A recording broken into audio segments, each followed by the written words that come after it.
ಹೊಸೂರಿನ ದಕ್ಷಿಣ ತಿರುಪತಿ ಗೋಪನಪಲ್ಲಿ ಶ್ರೀ ವೆಂಕಟೇಶ್ವರ ಸ್ವಾಮಿ ಸನ್ನಿಧಿಯಲ್ಲಿ ವೈಕುಂಠ ಏಕಾದಶಿ ಸಂಭ್ರಮ.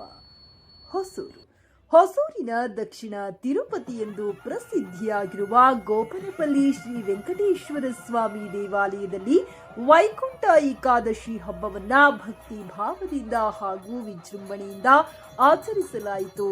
ಈ ಪವಿತ್ರ ದಿನದ ಅಂಗವಾಗಿ ಸಾವಿರಾರು ಸಂಖ್ಯೆಯಲ್ಲಿ ಭಕ್ತರು ದೇವಾಲಯಕ್ಕೆ ಆಗಮಿಸಿ ವಿಶೇಷ ಪೂಜೆ, ಅರ್ಚನೆ ಹಾಗೂ ದರ್ಶನದಲ್ಲಿ ಭಾಗವಹಿಸಿದರು.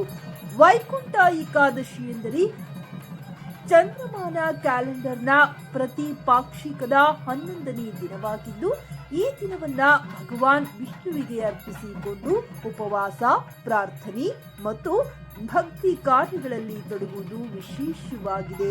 ದೇಹ ಮತ್ತು ಮನಸ್ಸಿನ ಶುದ್ಧಿ, ಪುಣ್ಯ ಲಾಭ ಹಾಗೂ ಆತ್ಮಿಕ ಪ್ರಗತಿಗಾಗಿ ವೈಕುಂಠ ಏಕಾದಶಿ ವ್ರತವನ್ನ ಪಾಲಿಸಲಾಗುತ್ತದೆ ಎಂಬ ನಂಬಿಕೆ ಇದೆ. ಈ ಸಂದರ್ಭದಲ್ಲಿ ಶ್ರೀ ವೆಂಕಟೇಶ್ವರ ಸ್ವಾಮಿಗೆ ವಿಶೇಷ ಅಲಂಕಾರ, ಸುಪ್ರಭಾತ ಸೇವೆ, ಅಭಿಷೇಕ, ತುಳಸಿ ಅರ್ಚನೆ ಹಾಗೂ ಮಹಾಮಂಗಳಾರತಿ ನೆರವೇರಿಸಲಾಯಿತು. ಬೆಳಗ್ಗೆಯಿಂದಲೇ ಭಕ್ತರ ಸಾಲುಗಳು ಕಂಡು ಬಂದಿದ್ದು, ದೇವಾಲಯದ ಆವರಣ ಸಂಪೂರ್ಣವಾಗಿ ಭಕ್ತಿಮಯ ವಾತಾವರಣದಿಂದ ಕಂಗೊಳಿಸಿತು. ದೇವಾಲಯದ ಆಡಳಿತ ಮಂಡಳಿ ಹಾಗೂ ಸ್ವಯಂ ಸೇವಕರು ಭಕ್ತರಿಗೆ ಸುಗಮ ದರ್ಶನಕ್ಕೆ ಅಗತ್ಯ ವ್ಯವಸ್ಥೆಗಳನ್ನು ಕಲ್ಪಿಸಿದ್ದರು.